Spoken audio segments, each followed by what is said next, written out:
Good morning. Ito po yung first try ko mag-weathering. Yan, si Rambo. Jeepney Rambo. First attempt. Pasensya na po kung hindi pasado sa mga eksperto. Hehe. Kahit sa akin, hindi din ako satisfied pa.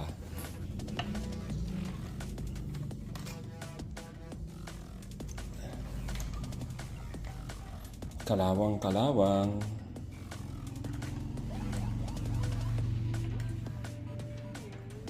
Nakatulong yung sample sa YouTube na napanood ko. Ayan, kaya yung jeep na to yung first attempt ko mag-weathering. Ito yung pangalawang beses.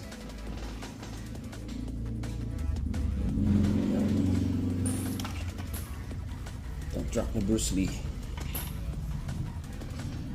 Ayan si Bruce Lee. Dito, sa tingin ko, medyo nag-improve naman ako dito kaysa dun sa jeep ni Rambo. Maganda pala yung pinapatulo mo mismo yung paint sa mga gantong part, patutuluin mo siya. Kagaya nito, yan, tumulo yan. Maganda yung mga natural effect niya. No? Yan.